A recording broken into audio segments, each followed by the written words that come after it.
Greetings and welcome to HFS's Unfiltered podcast. My name is Rohan Kulkarni and I'm the practice leader for healthcare and life sciences. This afternoon, I have with me Dr. Ravula. Dr. Sapna Ravula is the Chief Medical Officer at EXL Health. She's also a double board certified physician and an entrepreneur. Social determinants of health are critical to driving positive outcomes for our health and our well-being.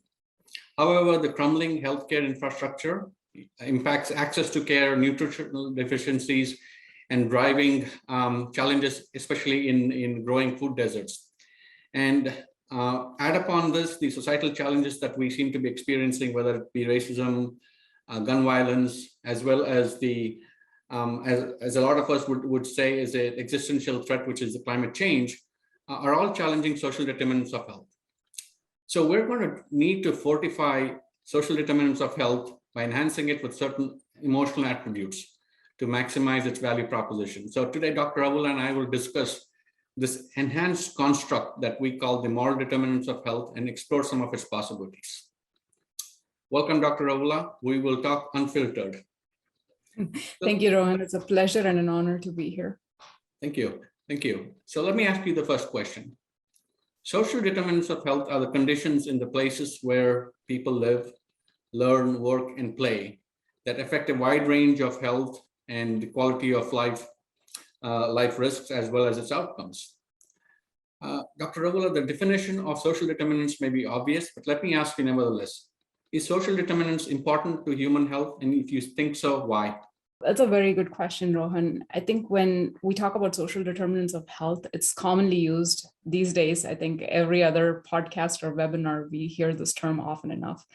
When we talk about social determinants of health, we commonly refer to 5 indicators, right? The economic stability, healthcare quality, social and community, neighborhood, built environments, and education access and quality. If we were to carry this definition further, social determinants are technically health promoters rather than risk attributors, as in behavioral risks or genetic risks. Rather than attributing individual risk, we need to talk about what are the conditions or the factors that promote health. And that's what social determinants of health are. This subtle difference is actually the crux of the entire premise of social determinants. If we look at the disparities in health equity, and if these disparities are caused by the inequalities in the promotion of health, then health itself is a dependable outcome based on the variability of public health policies, which are in turn influenced by the prevailing political ideologies. Thus far, we as clinicians have adopted an ad hoc approach to the art of practicing medicine. We've got the science right, but do we have the delivery of this medicine right? Are we double blinding ourselves by engaging in an ethically esoteric dilemma over a proactive versus a reactive approach? So as a clinician, I'll tell you, we always look at it, it's very straightforward for us. There's a patient, there is a disease, and then there's a medicine that cures it. To a large extent, this is 99% of medicine, no matter what part of the globe you're in. So inherent to this reactive approach, there is always a bias towards certain outcomes. And we look for favorable outcomes. That's why we are engaged in healthcare, right? So the most favorable outcome to us as clinicians is that of the status of health. But as human civilization evolves, human lifespan is increasing, and health is no longer a static status, but a constantly evolving continuum of existence. And then we are bound to ask ourselves, are these outcomes sufficient? Now, in this, we introduce the concept of proactive approach versus that of reactive approach, right? So a proactive approach in very simple terms is that of preventative medicine, for lack of a better way to describe it. It's social medicine. Among others, this includes the logistics of delivery of care. Who is responsible for the delivery of care? How do we perfect it? In a quest, we as a society have recognized the vicious circle of external factors that are either positively or negatively influencing health. Social determinants is one such means to help sustain long-term health outcomes. So back to your question, are social determinants important? Yes, absolutely. Especially in the aftermath of the pandemic, when the United States has very gravely and heartbrokenly paid respect to the loss of over 1 million lives in just under 3 years. Now, more than ever, they become relevant. And in fact, they are critical if we are to ever break ourselves free from the self-perpetuating cycles of immediate addressal of current needs versus understanding what health actually means in different stages of life and within disparate socioeconomic contexts. That is extremely powerful. It almost tells me that the more we know, the less we appear to make informed choices because of that. Yep. I've been reading up on social determinants for a while now, and I'm led to understand that the notion of social determinants of health took form back in the 19th century in response to the Industrial Revolution that triggered increased poverty and disease. Since then, social determinants have obviously evolved, and it appears to be better organized, and we seem to have a clearer understanding of how it could work and what are the potential outcomes. Dr. Marmot's seminal work on social determinants of health in the early 1990s has a lot of evidence and a lot of examples of its impact, and I believe that it's also bringing a lot of attention here in the US. Yet it feels to me that it has remained an academic construct, and that, more recently, potentially even a marketing prop. So I'm curious, from your standpoint, what are the practical limitations of SDoH, and why do you think it is not embedded into the broader set of health and healthcare solutions we have available here in the US? Yeah, a very astute observation, Rohan. So you see, social determinants cannot exist in vacuum. If we look at the 5 components that we earlier listed during our conversation, all of these 5 are not only interlinked, they're interdependent on each other, and they're also influenced by various external variables. Despite the US Department of Health and Human Services in their best efforts incorporating the inclusion of social determinants into their models for public health, there is a certain push, and this is important to understand. There's a push on behalf of accountable regulatory authorities to individualize these issues. So what happens? They spend money. A lot of money is spent on empowering healthy choices. But we forget that all choices are not made equal. For example, an apple is not an apple to all. Depending on early childhood influences, educational privileges, and economic entitlements, a healthy snack of a fruit serving takes on various connotations for various people. So for something as simple as a snack, there are various questions that one can ask. Are you eating an apple with peanut butter? Is it an organic fruit bar, like full of apple, right? Very simple, just made of 2 ingredients. Or is it a pesticide-ridden, malnourished apple that can actually cause more harm than good? So if you look at this, if choosing a snack is this complex, then how much more complex is the choice of getting vaccinated? Let's move to the other end of the spectrum. Let us take the case of the smallpox vaccine versus the COVID vaccine. As early back as 1900s, the Supreme Court of United States ruled that the state of Massachusetts could fine people who would not get the smallpox vaccine administered. So, as far as I remember, it was a $5 fine, which was a lot back then. Vaccine mandates are not new.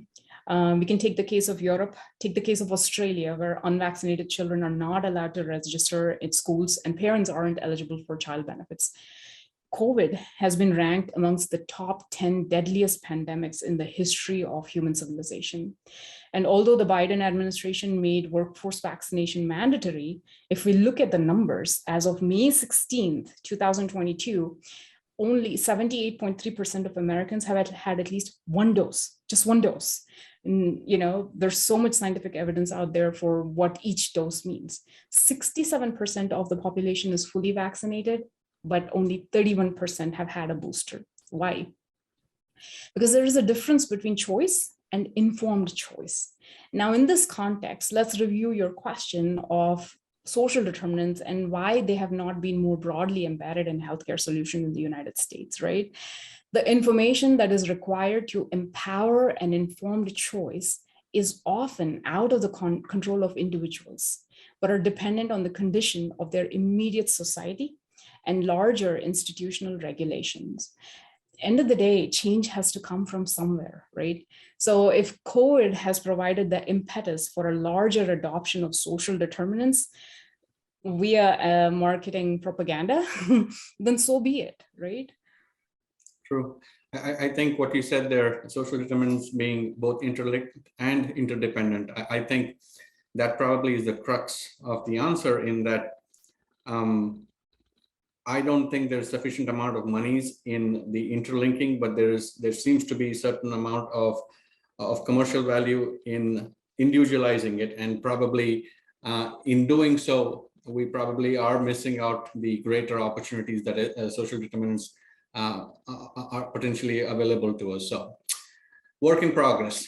Let me ask you another question here. There is an argument to be made that healthcare is an impediment to the pursuit of health.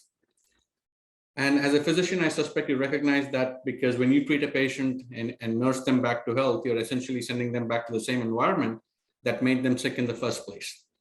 So that tells me that the attributes of social determinants are ever more important towards improving the triple aim of care of, reducing cost, improving health outcomes, and reducing and enhancing the experience of care. So, question for you is, how do we change the status quo? So to me, as a physician, as an entrepreneur, I think, there are two important factors we need to look at. These are urgency and opportunity. Urgency and opportunity are the two key ingredients for changing any status quo. You take any industry. So we need to ask ourselves this question: who owns health?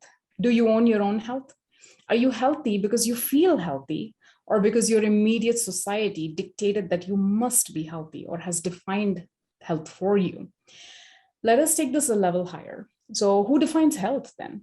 Is health at its core identity an ideological destination defined by existing scientific knowledge and societal conformational cultures? So in this struggle for a balance between individual versus societal responsibility for health, could we start off with creating opportunities for individualized informed choices, empower these choices with societal resources, and then feel good that we are all healthy? Is that enough? So this is where I find the gap, right? So then let's look at the other end of the spectrum, and let's define loss of health. What are the individual versus societal impacts of loss of health? If 1 million deaths cannot inculcate a sense of urgency in healthcare, then I'm not sure what can. So yes, there is that desperate sense of urgency, the first of the key ingredients that we talked about in understanding and the underlying social determinants of these 1 million deaths, right? We are often asking ourselves, any media outlet that you take at, these are the questions that are at the top of mind for all of us. Could we as a nation have done something differently? Could we as a society have influenced informed choices differently? Could we as human beings been more empathetic towards those that didn't have the privilege of choice? Now, has this sense of urgency created an opportunity? Yes, absolutely. We have seen how the flow of resources towards immediate needs, such as protective personal equipment or vaccinations, can change health outcomes. We have enough data to study all of these. Now, can we divert that sense of urgency towards the societal responsibilities for other determinants of health? Can we continue this drive and energy to foster sustainable opportunities? That is the question on the table. Yeah, I think that is a sad reality of us losing 1 million people. There has to be something that comes out of that, and I think this notion of urgency that we speak to, I hope begins to translate into more improvements in the overall infrastructure of health and healthcare, as well as changing behaviors that are more aligned to, I guess, better ways of living our lives. Dr. Ravula, you and I recently wrote a perspective on the moral determinants of health. Not only, I think, we create a first in the industry framework in terms of how to think about that, but also asserted the fact that moral determinants of health escalates the expected outcomes beyond the individual to the collective to impact the individual, right? It's a little bit of a positive circle, if you would. What do we think of moral determinants? Talk to us a little bit about how you think moral determinants can fortify social determinants of health and then maximize its potential. Yep, absolutely. So, in order to do so, I think we have to refocus the lens on health outcomes beyond that of the individual, towards that of collective health outcomes. And then shift from immediately measurable outcomes towards that of sustainable and self-perpetuating healthy societies. So we have to do both, the individual and the society. They have to work hand in hand with each other, but we have to refocus how we look at both of these and how we measure our outcomes. So like we talked about earlier, we talked about how do you define health? And then we talked about how do you define the loss of health, right? Because nothing is more impactful than the absence of something. You don't miss it as much as when you don't have it. This is why sickness is more impactful than health. But measuring health is not as impactful due to the inherent context of the absence of immediately measurable outcomes. So we therefore need a different approach towards supporting the systems that will enable societies to bridge the gap from the now to the future. The word social, think about this, the word social gives leeway to pass the buck. So social means society, as in someone else's job, not mine, right? It belongs to someone else. Moral turns the compass inward. So is it just a wordplay? Not necessarily, since humans as a species are wired for empathy and collective survival instincts, using the word moral reflects the mirror of responsibility back to the individual. So individuals make societies. So in a sense, we are all responsible for each other's health. Now, if we expand this concept to incorporating the sense of responsibility, not just in healthcare, and I know how much you like to talk about healthcare versus health, greatly respect that. And I understand that better now that you've explained it. So if we expand this concept to incorporating the sense of responsibility away from the health sector itself, but into every other aspect of a functioning society, take it the soap industry, take it satellites, take it Wi-Fi, clothing, transportation, wiring in houses, lead, asbestos, noise pollution, smog. See how far we can extend the definition just by changing one word, right? The moral determinants. So when you and I worked on our article, I really loved how you outlined the three pillars, right? Empathy, fairness, and equality. That's the most important thing that we're talking about. Social determinants implies that by collective action, we're working towards gaining these noble pillars. So we're walking towards these noble pillars using social determinants. But if we reverse it and we say, if we incorporate these three pillars into every individual, into each and every fabric of the society, then as individual choices are made, we will guide these towards collective action. This is then a more immediately powerful and a more meaningful message. It is. I love the way you explain that. I think every single word there is important in terms of what does moral mean and what does social reflect, right? There are very particular actions expected as a consequence of those words. My general sense, as I hear you speak about it, is that I almost feel that moral determinants of health is the enhancement of social determinants of health with purpose. It's almost as though that moral determinants of health is that bridge that connects the IQ that social determinants brings to bear and the EQ, or the emotional quotient, that moral determinants brings to bear, right? It's kind of them all coming together so that now we can actually operate with a much higher purpose, both as individuals and a collective society. Yeah, absolutely. Dr. Don Berwick, who was President Obama's CMS administrator, in his 2020 perspective in the Journal of the American Medical Association, listed 7 actions he says that the U.S.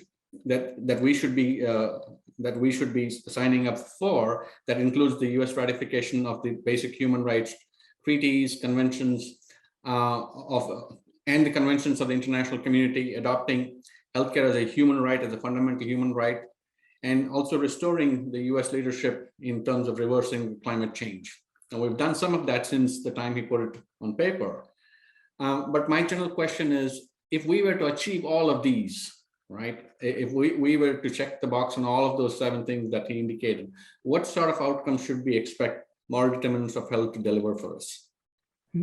So if we were to live in an ideal world, and if all of these 7 actions outlined were attainable, then I think you and we would all be out of jobs, basically.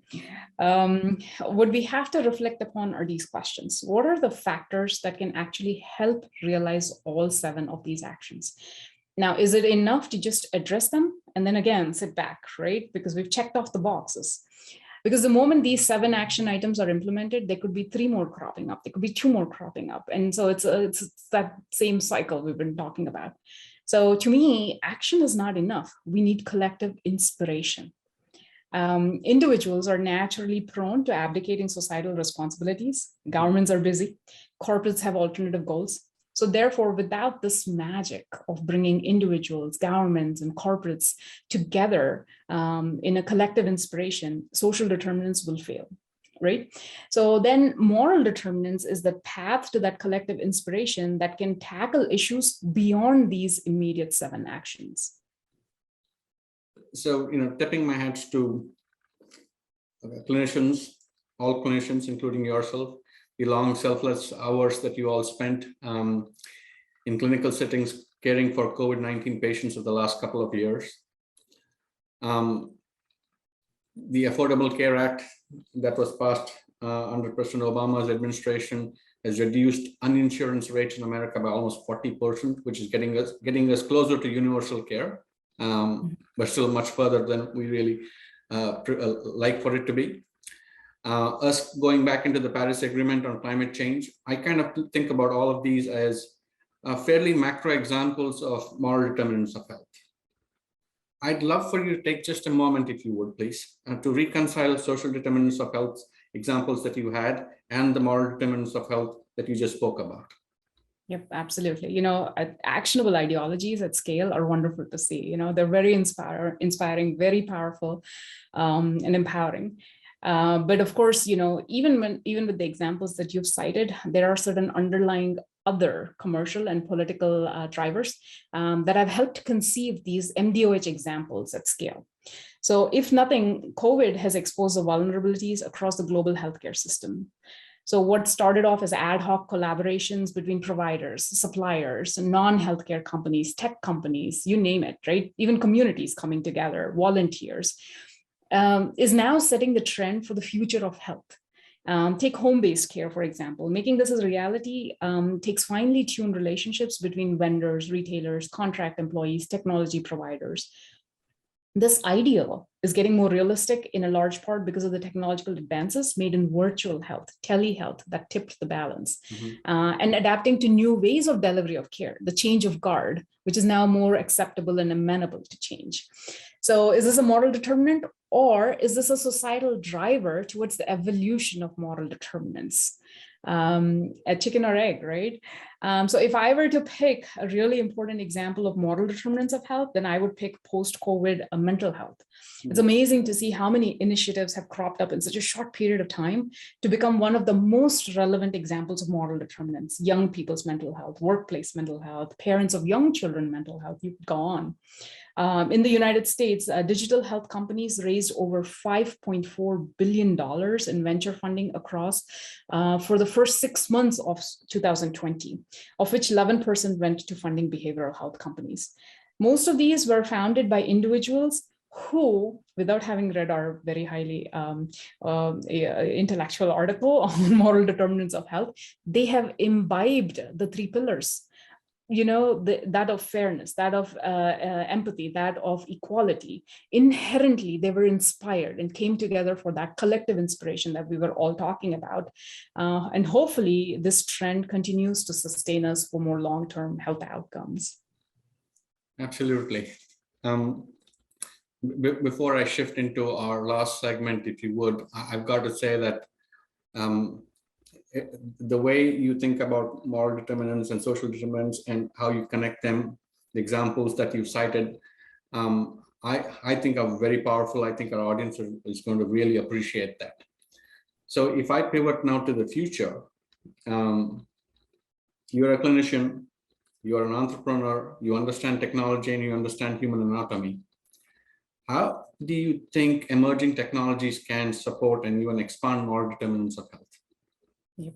So, I think, that would be a question for all of our 5-year-old kids and grandkids. I think they would answer it better.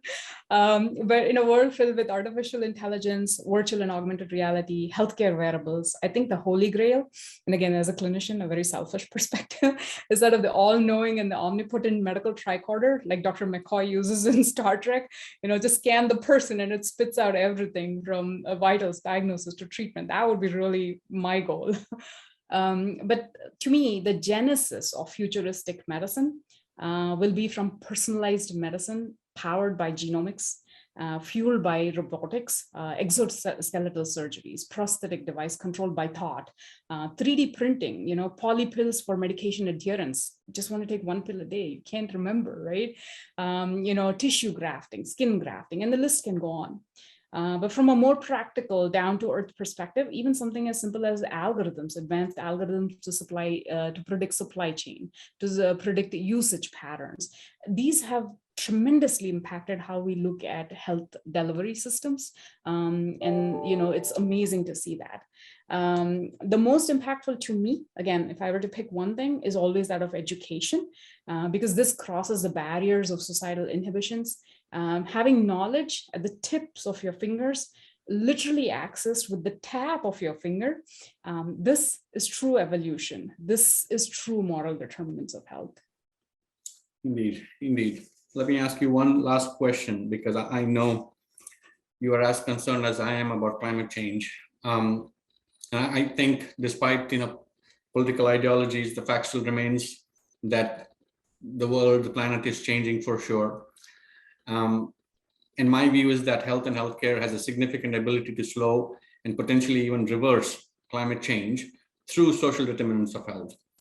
Our consumption patterns and lifestyle choices that we make, such as eating vegetables that has a carbon footprint equivalent to driving 2 miles versus 30 miles when you consume the same amount of red meat. If we were to stop sugar subsidies, for instance, we could use those $4 billion every year on, say, disadvantaged housing, for instance. So there are all kinds of examples out there in terms of the choices that we're making. So I'm just curious, as we wrap up this podcast, as to where do you come out on climate change in general?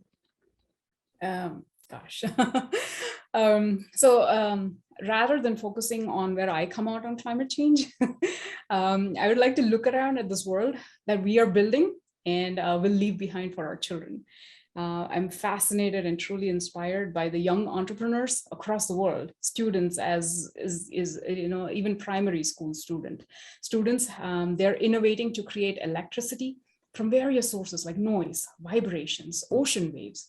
They're launching satellites for their class projects, raising petitions to ban styrofoams, creating batteries using carbon dioxide to generate power, launching wildfire refugee programs, building sustainable low-cost air purifiers.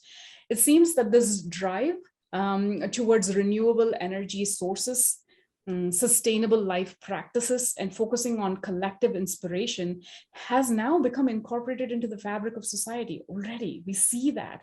And technology is making it easier to attain one's dream of being the startup enthusiast and entrepreneur, and connecting the dots between a concept, knowledge required to make that concept a reality. Technology is fueling that. And so I, for myself, absolutely love living in this moment of history. As they often say, these are the best of times, right here, right now. And, perhaps the future is already here. It just forgot to knock. Absolutely. Absolutely. Dr. Ravula, thank you very much. Greatly enjoyed your thoughts, as well as both the optimism of what the future holds for us, and the possibilities both in terms of social determinants and moral determinants. Thank you very much again. Thank you, Rohan. Thanks for the opportunity.